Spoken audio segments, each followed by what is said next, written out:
नमस्कार, आपका स्वागत है फटाफट खबरों में। मैं हूं आपके साथ रुचिका जायसवाल। आज हम लेकर आए हैं बिहार के हर छोटे बड़े शहर की सबसे तेज और ताजा खबरें। तो चैनल को सब्सक्राइब कीजिए और वीडियो कहां से देख रहे हैं कमेंट बॉक्स में जरूर बताएं। बिहार में बारिश ने बढ़ाई ठंड, अभी और गिरेगा तापमान, देखे मौसम पूर्वानुमान। बिहार में ठंड में लगातार बढ़ोतरी हो रही है। मौसम का मिजाज बदलने से बीते 24 घंटों के भीतर पटना समेत कई जिलों में बारिश हुई। बूंदाबांदी से मौसम में ठंडक और बढ़ गई। सोमवार को दोपहर में भी ठंड का एहसास हुआ है। मौसम विभाग के पूर्वानुमान के अनुसार बुधवार से उत्तर पश्चिमी हवा चलने से ठंड में और बढ़ोतरी के आसार है। हवा की गति ज्यादा होने पर दिन और रात के तापमान में तेजी से गिरावट आएगी। पूरे बिहार में 2 से 3 डिग्री सेल्सियस तक तापमान गिर सकता है। जल्द ही कंपकंपी छुड़ाने वाली ठंड भी पड़ने की आशंका है। आरा के रेल कर्मचारियों की बल्ले बल्ले, रेलवे करने जा रही विशेष व्यवस्था, दिल हो जाएगा खुश। दानापुर रेल मंडल के अंतर्गत आरा जंक्शन पर लोको पायलट, गार्ड और टीटीई के लिए 40 रूम का रनिंग रूम बताया जाएगा। इसको लेकर एडीआरएम इंफ्रा के अनुपम कुमार चंदन ने काम को तेजी लाने को कहा है। आरा जंक्शन से कई नई ट्रेन खुलने की संभावना बन रही है। इस कारण से आरा में 40 बेड का रनिंग रूम बनाया जा रहा है। इसे बनाने के लिए रेलवे बोर्ड के द्वारा हरी झंडी भी मिल गई है। रनिंग रूम बनाने की योजना को मूर्त रूप देने के लिए रेलवे बोर्ड के निर्देश पर आरा रेलवे स्टेशन परिसर का एडीआरएम ने कई अफसरों के साथ जायजा लिया है। समाहरणालय में सीएम नीतीश बोले, लोगों को भाग दौड़ से निजात मिलेगी, ऐसा भवन देश में कहीं नहीं। मुख्यमंत्री नीतीश कुमार ने पटना समाहरणालय के नवनिर्मित भवन का शिलापट अनावरण कर एवं फीता काटकर उद्घाटन किया। सीएम मुख्यमंत्री ने समाहरण परिसर एवं बेसमेंट का मुआयना किया। नवनिर्मित समाहरणालय भवन के बेसमेंट, भूतल से लेकर 5वें तल तक उपलब्ध कराई गई सुविधाओं एवं पदाधिकारियों के बैठने के लिए व्यवस्थाओं के बारे में अधिकारियों ने मॉडल के माध्यम से मुख्यमंत्री को जानकारी दी। मुख्यमंत्री ने कहा कि मुझे आज पटना समाहरणालय के नवनिर्मित भवन का उद्घाटन करके काफी प्रसन्नता हो रही है। बिहार के इन 10 शहरों में बनेगा एयरपोर्ट। मुजफ्फरपुर, मधुबनी का भी पूरा होगा सपना, देखिए पूरी लिस्ट। बिहार में हवाई सेवाओं का विस्तार होने वाला है। केंद्र सरकार की उड़ान 5.2 योजना के तहत राज्य के 10 शहरों को हवाई मार्ग से जोड़ा जाएगा। इन शहरों में छोटे विमान उड़ भरेंगे। इस खबर की घोषणा 10 दिसंबर 2024 को राज्यसभा में की गई। केंद्र सरकार को इन शहरों से हवाई सेवा शुरू करने के लिए बोलियां मिली है। इस योजना से आम लोगों को हवाई यात्रा आसान होगी। बिहार सरकार से हवाई अड्डों के विकास के लिए जमीन उपलब्ध कराने का अनुरोध किया गया है।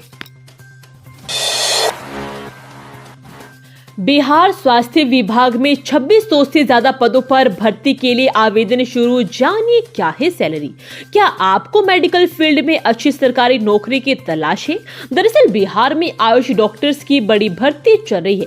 बिहार राज्य स्वास्थ्य समिति बिहार ने आयुर्वेद, होम्योपैथिक, यूनानी आयुष डॉक्टर्स के लिए आवेदन मांगे हैं, जिसके लिए ऑनलाइन आवेदन की प्रक्रिया जारी है। इस पद के लिए पात्र उम्मीदवार ऑफिशियल वेबसाइट shs.bihar.gov.in पर ऑनलाइन आवेदन कर सकते हैं। वह इन पदों के लिए ऑनलाइन आवेदन करने की आखिरी तारीख 21 दिसंबर 2024 शाम 6 बजे तक है। तिरहुत एमएलसी उपचुनाव में वंशीधर बृजवासी जीते, जनसुराज को हराया राजद तीसरे, जेडीयू चौथे नंबर पर। तिरहुत स्नातक निर्वाचन क्षेत्र उपचुनाव की मतगणना जारी है। तिरहुत स्नातक निर्वाचन क्षेत्र उपचुनाव मतगणना में 10,536 मतों से निर्दलीय प्रत्याशी शिक्षक नेता वंशीधर बृजवासी की जीत हुई है। उन्होंने जनसुराज के प्रत्याशी डॉक्टर विनायक गौतम को हरा दिया। निर्दलीय प्रत्याशी वंशीधर बृजवासी ने पहले ही राउंड में बढ़त बना ली थी, वे फिलहाल 23,000 वोटों के साथ पहले नंबर पर रहे। इसके बाद जनसुराज के डॉक्टर विनायक गौतम दूसरे, राजद के गोपी किशन तीसरे और जेडीयू के अभिषेक झा चौथे स्थान पर रहे। पहले माना जा रहा था कि महागठबंधन, जेडीयू और जनसुराज के प्रत्याशियों की कांटे की टक्कर होगी, लेकिन निर्दलीय वंशीधर बृजवासी ने पूरा खेल ही पलट दिया। AIMIM प्रदेश अध्यक्ष ने सरकार और अफसरों पर लगाए शोषण के आरोप, खनन विभाग के प्रधान सचिव से की शिकायत। किशनगंज में ऑल इंडिया मजलिस इत्तेहाद उल मुस्लिमीन के प्रदेश अध्यक्ष अख्तरुल ईमान ने बिहार सरकार और खनन विभाग के अधिकारियों पर गंभीर आरोप लगाए हैं। उन्होंने कहा कि नीतीश कुमार की सरकार में अधिकारियों की तानाशाही चरम पर है, खासकर सीमांचल क्षेत्र में। उन्होंने खनन विभाग के नियमों को नजरअंदाज कर गरीबों और किसानों के शोषण का भी आरोप लगाया। ACS सिद्धार्थ में दिखा के पाठक वाला रूप, अधिकारियों और शिक्षकों में मचा हड़कंप, दे दी चेतावनी। सरकार की सख्ती के बावजूद राज्य के सरकारी विद्यालयों में अब भी छात्र छात्राओं के फर्जी नामांकन और फर्जी उपस्थिति दर्ज हो रही है। इस मामले में प्रधानाध्यापकों और अध्यापकों की मिलीभगत सामने आई है, जबकि हर माह सभी सरकारी विद्यालयों के निरीक्षण में जिला और मुख्यालय के पदाधिकारियों की ड्यूटी लगाई जा रही है। जाहिर है इतने बड़े फर्जीवाड़े को निरीक्षण में नहीं पकड़ पाने वाले लापरवाह पदाधिकारी भी जिम्मेदार माने जा रहे हैं। महिला कॉलेज की छात्राओं का सड़क पर हंगामा, पुलिस और आम लोगों को झेलना पड़ा गुस्सा, जाने मामला।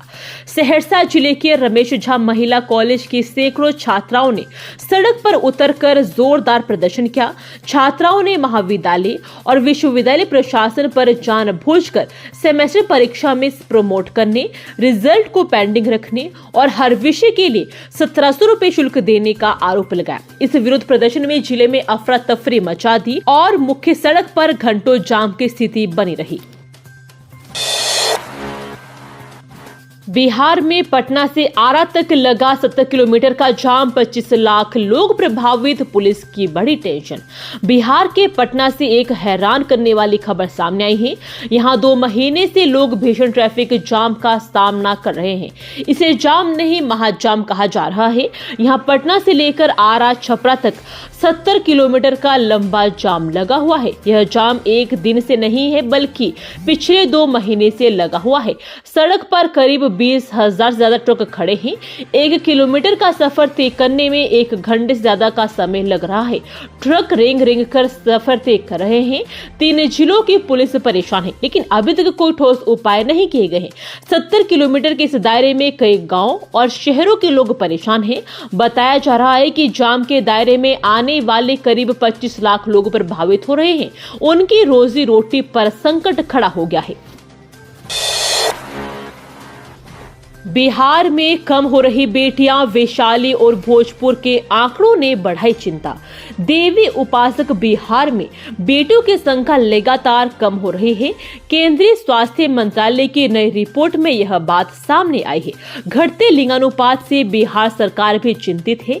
स्वास्थ्य प्रबंधन सूचना प्रणाली 2023-24 की रिपोर्ट के अनुसार बिहार में जन्म के समय लिंगानुपात प्रति 1000 पुरुषों पर महिलाएं 882 रहा, जो सबसे खराब प्रदर्शन करने वाले राज्यों में से एक है। स्वास्थ्य प्रबंधन सूचना प्रणाली की रिपोर्ट में बिहार को सबसे खराब प्रदर्शन करने वाले राज्यों में शामिल किया गया है। लालू यादव ने बदल दिया दूल्हा, नीतीश कुमार के कारण पसंद थे राहुल गांधी या ममता बनर्जी से फायदा।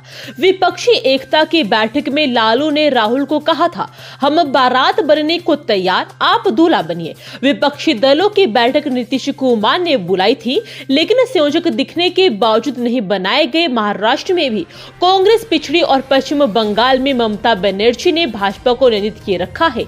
अगले साल बिहार में विधानसभा चुनाव है। कांग्रेस के दबाव बनाने से पहले लालू ने चल दिया मोहरा। लालू प्रसाद यादव का मौके पर दिया बयान चर्चा में है। वही विपक्षी गठबंधन Indian national development inclusive alliance की कमान अब पश्चिम बंगाल की मुख्यमंत्री ममता बनर्जी को देना चाहते हैं। देश भर में इस नाम पर अब विमर्श भी शुरू हो गया है। बयान आने लगे हैं। लालू ने इसके साथ नीतीश कुमार पर भी आपत्तिजनक टिप्पणी की। ये थी आज की फटाफट खबरें। हम मिलेंगे अगले बुलेटिन में, तब तक के लिए धन्यवाद। जय हिंद।